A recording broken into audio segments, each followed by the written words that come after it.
For many people celebrating Pride Week in Boston, this year's events are also meant to reflect on pioneering events in the movement for gay liberation. The most familiar is the Stonewall Uprising 50 years ago in New York City. But another crucial event just a few years later was the firebombing of a gay bar called the Upstairs Lounge in New Orleans. That's a story told in a new musical, The View Upstairs, being produced locally by SpeakEasy Stage Company. To tell us about the production is composer and lyricist Max Vernon. Thank you very much for being with us, Max. Hi, thank you. It's my pleasure. Max, you're not from New Orleans, but this event here in 1973, it really interested you. What was so important about it?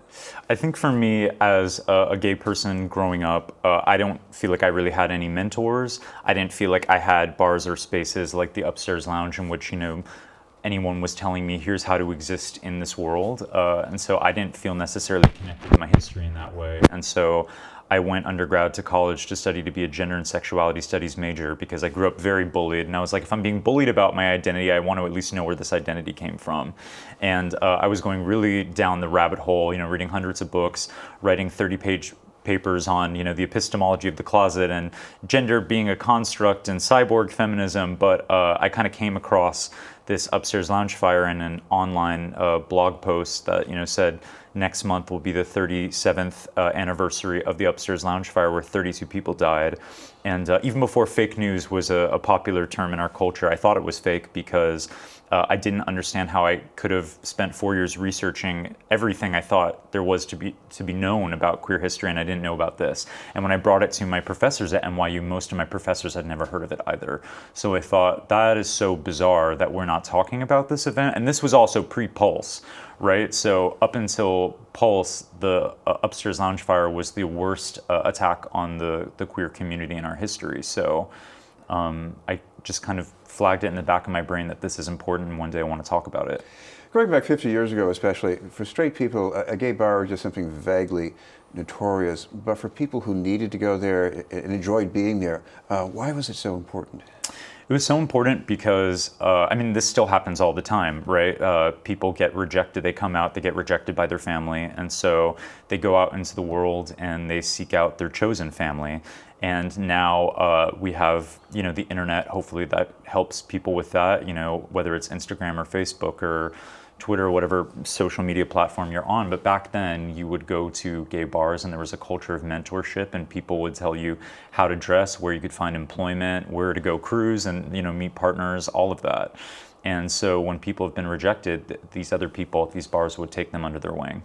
Well, there were transactions going on in bars, but there's also a culture in this bar. Describe the culture a bit. Totally. The Upstairs Lounge was in a neighborhood in New Orleans known as the Lavender Line, which many of them were hustler bars, but hustling was not allowed at the Upstairs Lounge. It was much more of a community type of a bar that was racially integrated. There were drag shows, there were amateur theatrical performances. The MCC Church held services there. There were beer busts. It was like really kind of a neighborhood place. Well, the other thing about gay bars was that they tended to get raided by police. Maybe not big news stories, but for the people who got raided, picked up by the police, it was, I'm sure, a big deal for them. It could totally ruin their life. Yeah. If a policeman raided your bar and they took your ID, and it was printed in the paper and your name was, you were publicly outed in that way, you could lose your job, you could lose your housing. And so actually, after the Upstairs Lounge fire happened, there were many families who didn't come forward to identify their kin, and so there were still 3 unidentified men who died in the fire who no one knows who they are because the families wouldn't come forward. That is the amount of shame that was back in 1973. Looking at some of the clips in the musical here, I see a racially inclusive cast. Is this the 21st century's wishful thinking, or is this the history? This is what it was like in 1973? No, I think it's the history. It's New Orleans. New Orleans has always been a melting pot of so many different cultures. But it felt really important to me that I didn't want this to just be a gay bar full of white men, because I don't think that was accurate to the history. And part of the show is imagining not just this gay bar, but saying, when beautiful spaces are taken out of the world, we have the responsibility to put beauty back into the world and create new spaces. And in 2019, this show represents the kind of space that I want to be in, existing in. This is BNN News, and we're talking with Max Vernon about The View Upstairs. Max, what about the view from this century because there's been so much inclusion, at least in the mainstream in a way, but there's also a lot of pushback in the other direction too. Yeah, I mean, in so many ways, 1973 was the perfect parallel for what we're going through right now in 2019. I mean, back then you also had a corrupt president, Nixon, who was instructing, like Donald Trump, his Department of Justice to obstruct justice and was in the process of being impeached and later resigning for Watergate. You know, we're talking a lot about, is Roe v. Wade going to be struck down? In 1973, that's when Roe v. Wade was passed. 1973 was the year that homosexuality was removed from the DSM, the American Psychiatry Association's list of mental disorders, and yet it was also the year in which this attack happened where 32 people died. And similarly now, you know, we can get married and you know, we can adopt in some states, but we have Betsy DeVos stripping away protections from LGBT students in schools across the country. We have Trump suggesting that trans people should be banned from the military or homeless shelters. So both eras were times of great progress and enormous backlash to that progress. What about the story in this play? It's not just there was something nice and people got victimized by a firebombing.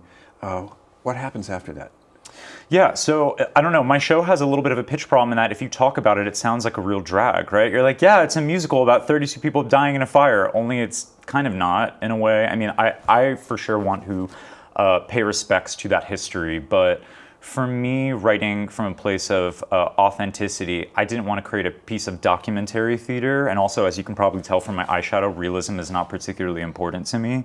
But I wanted to create a show that would give you an emotional connection to this bar.